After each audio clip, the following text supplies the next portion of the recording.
بسم اللہ الرحمن الرحیم۔ السلام علیکم ناظرین۔ 20 سال بعد ناول کی آخری قسط آپ کے سامنے پیش کی جا رہی ہے، ملاحظہ کریں۔ ٹاپک عنوان ہے تصویر کا ہاتھ۔ محمود نے دروازہ کھولا تو وہاں پولیس کی وردی میں ایک نوجوان آدمی کھڑا مسکرا رہا تھا۔ ابھی وہ حیرت بھری نظروں سے دیکھ ہی رہے تھے کہ اس نے کہا، تو تم محمود فاروق و فرزانہ ہو؟ لیکن آپ کون ہیں؟ محمود نے حیران ہو کر پوچھا۔ مجھے سپرنٹینڈنٹ اختر علی کہتے ہیں، میں تم تینوں کا چچا ہوں۔ اس نے ہنس کر کہا، ہمارے چچا ہیں؟ اچھا تو پھر اندر آ جائیے۔ محمود نے کہا۔ اچانک فرزانہ نے سوچا کہیں یہ بھی کوئی چال نہ ہو، وہ چوکس ہو گئی۔ دوسری طرف فاروق کہہ رہا تھا، کمال ہے، اس طرح بیٹھے بٹھائے ہمیں کوئی چچا جان مل جائیں گے، یہ تو ہم نے سوچا بھی نہ تھا۔ اس کی بات پر وہ مسکرائے بغیر نہ رہ سکے۔ اب وہ اندر آ کر بیٹھ گئے۔ اختر آبادی نے نواب اعجاز کریم اور اختر آبادی سے بھی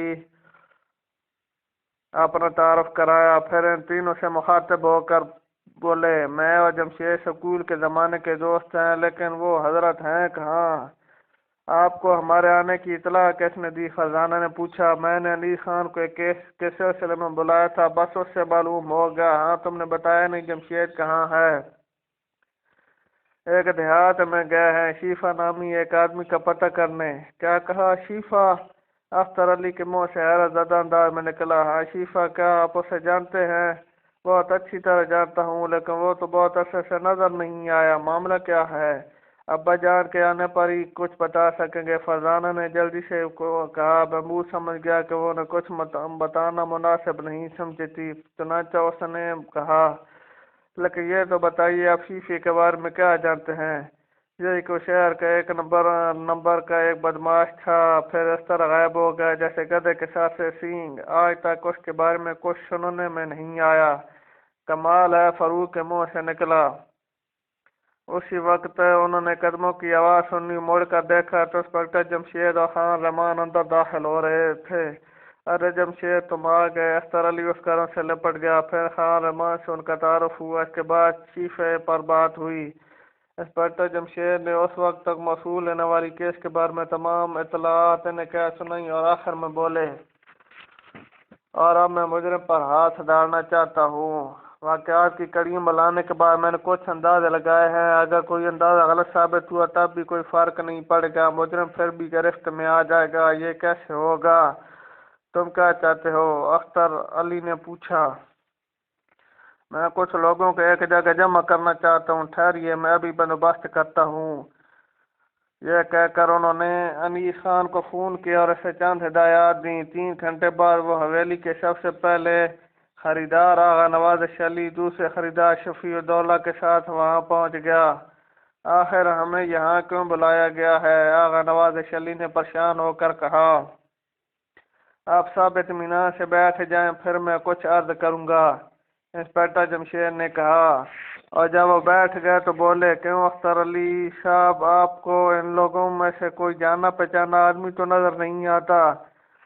کیا مطلب؟ میں جانتا ہوں، یہ شفیع الدولہ ہے، حویلی کے موجودہ مالک، یہ آغا نواز علی ہیں، حویلی کے پہلے مالک۔ اختر علی نے حیران ہو کر کہا، دراصل اس موقع پر اگر آپ خود نہ آ جاتے، میں آپ کو یا کسی اور بڑے افسر کو یہاں آنے کی تکلیف ضرور دیتا۔ بھائی، تمہاری دونوں باتوں کا مطلب میری سمجھ میں ہی نہیں آیا، ذرا صاف صاف کہو۔ صاف تو میں اب ساری بات کہوں گا، یہ تو آپ کو معلوم ہو ہی چکا ہے کہ 20 سال پہلے یہاں کیا ہوا تھا، یعنی نواب اعجاز کریم صاحب پر قاتلانہ حملہ ہوا تھا۔ وہ شدید زخمی ہو گئے تھے، لیکن اللہ تعالیٰ نے انہیں بچا لیا۔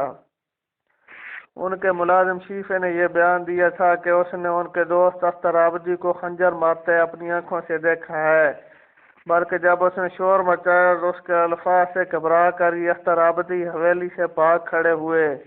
پولیس انہیں گرفتار نہ کر سکی اور ادھر نواز صاحب نے اپنی حویلی اور دوسری چیزیں بیچ دی اور اپنے قاتل کی تلاش میں نکل کھڑے ہوئے۔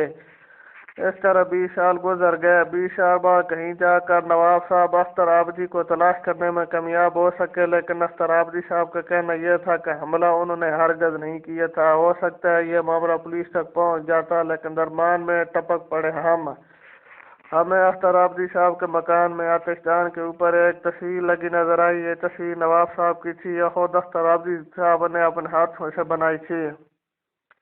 ہمیں پہلا خیال یہی آیا کہ اتنے پیار سے تصویر بنانے والا شخص کا قاتل نہیں ہو سکتا۔ آخر تفتیش کا دائرہ ہمیں یہاں کھینچ لایا۔ یہاں ہم سب سے پہلے انیس خان سے ملے۔ دارالحکومت میں بھی میں انیس خان سے فون پر بات کر چکا تھا اور شیفے کا پتہ لگانے کی درخواست کر چکا تھا، مگر انہوں نے بعد میں یہی اطلاع دی کہ شیفے کا کچھ پتہ نہیں چل رہا ہے۔ یہاں آ کر سب سے پہلے ہم انیس خان سے ملے، پھر شفیع الدولہ سے، اور اس کے بعد آغا نواز علی صاحب سے ملنے گئے۔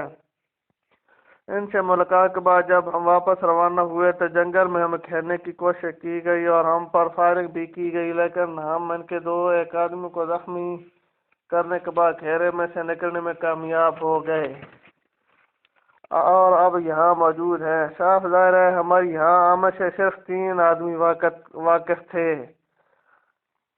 نمبر 1 انیس خان، نمبر 2 شفیع الدولہ، نمبر 3 آغا نواز علی۔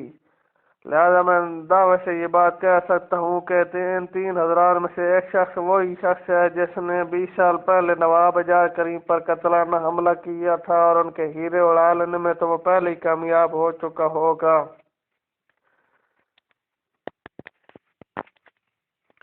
یہ کیا ان تینوں میں سے کوئی ایک مجرم کس طرح ہو سکتا ہے؟ سپرنٹنڈنٹ اختر علی کے منہ سے حیرت زدہ لہجے میں نکلا۔ اس طرح کہ ان کے علاوہ کسی کو بھی ہمارے بارے میں معلوم نہیں تھا۔ انسپکٹر جمشید بولے، لیکن تم شیفوں کو کیوں پھول رہے ہو؟ سپرنٹنڈنٹ اختر علی بولے، اسے کہاں پھول رہا ہوں، اسے پھولنے کے بعد اس کیس میں کامیابی ممکن ہی نہیں تھی۔ انہوں نے جواب دیا، کیا مطلب؟ میں نے جو اندازے لگائے ہیں ان کے مطابق شروع سے سناتا ہوں، اور اس کے لیے 20 سال پہلے کے زمانے میں لوٹنا پڑے گا جب نواب اعجاز کریم حویلی کے مالک تھے اور ان کے دوست اختر آبادی ان کے ساتھ رہا کرتے تھے۔ دونوں کا اس دنیا میں کوئی عزیز، کوئی رشتہ دار نہیں تھا۔ دونوں ایک دوسرے سے بہت محبت کرتے تھے، ایک دوسرے پر جان چھڑکتے تھے۔ انہی دونوں کی بات ہے کہ حویلی کے دوسرے ملازموں کے علاوہ شیفا نامی ایک آدمی بھی حویلی میں ملازم ہو گیا۔ نواب اعجاز کریم کو یہ معلوم نہیں تھا کہ شیفا دراصل ایک چور و چکر اور مجرم ذہن رکھنے والا آدمی ہے۔ اگر معلوم ہوتا تو شاید وہ اسے ملازم بھی نہ رکھتے۔ شیفا شریفانہ انداز میں دن گزارتا رہا، یہاں تک کہ وہ دوسرے ملازموں کا ہیڈ بن گیا۔ گھر کے تمام معاملات میں اس کا عمل دخل شروع ہو گیا۔ گھر کے بہت سے راز اسے معلوم ہو گئے، مثلا یہ کہ نواب صاحب ہیرے کہاں رکھتے ہیں، چابیاں کہاں رکھتے ہیں۔ دراصل وہ حویلی میں ایک منصوبہ بنا کر آیا تھا۔ نواب اعجاز کریم کے ہیروں کے بارے میں اس نے بہت کچھ سن رکھا تھا، لیکن جب تک وہ اندرونی معلومات حاصل نہ کر لیتا اس وقت تک ہیروں پر ہاتھ صاف نہیں کیا جا سکتا تھا۔ یہی وجہ تھی کہ اس نے ایک ملازم کا روپ دھارا۔ جب اسے ہیروں کی جگہ اور چابیوں کے بارے میں معلوم ہو گیا تو اسے ایک اور خیال سوچا، یہ کہ اگر وہ ہیرے لے کر بھاگ نکلا تو پولیس اسے نہیں چھوڑے گی۔ ظاہر ہے کہ اس کے علاوہ کسی پر بھی شک نہیں کیا جائے گا۔ اگر ہیرے اڑانے کے بعد بھی حویلی میں موجود رہا تو پھر بھی پولیس اسے فوراً پہچان لے گی، کیونکہ کئی بار کا سزا یافتہ تھا۔ یہیں سے اس نے وہ خوفناک منصوبہ بنایا۔ اختر آبادی صاحب اور نواب اعجاز کریم کے کمرے ساتھ ساتھ تھے۔ اس نے سوچا رات کے وقت اگر نواب اعجاز کریم کی کمر میں خنجر گھونپ دیا جائے تو ان کے حلق سے نکلنے والی آواز سے اختر آبادی اپنے کمرے سے نکل کر فوراً اپنے دوست کے کمرے میں داخل ہو جائے گا، سوچے سمجھے بغیر خنجر ہاتھ میں لے گا۔ چنانچہ ہوا بھی یہی، اور شیفے نے شور مچا دیا کہ نواب صاحب کو ان کے دوست نے قتل کر دیا۔ اتفاق سے نواب صاحب خنجر مارنے والے کو دیکھ نہیں سکے تھے، لہذا بچ جانے پر انہیں بھی یہی معلوم تھا کہ ان پر حملہ اختر آبادی نے کیا ہے۔ چنانچہ یہ انتقام کی دھن میں سب کچھ بیچ باچ کر ان کی تلاش میں نکل کھڑے ہوئے، یہاں تک کہ 20 سال بعد انہیں تلاش کرنے میں کامیاب ہو گئے۔ لیکن انہوں نے بتایا کہ قاتلانہ حملہ دراصل انہوں نے تو کیا ہی نہیں تھا۔ اس سلسلے میں نواب اعجاز کریم نے شیفے کے بیان کا حوالہ دیا۔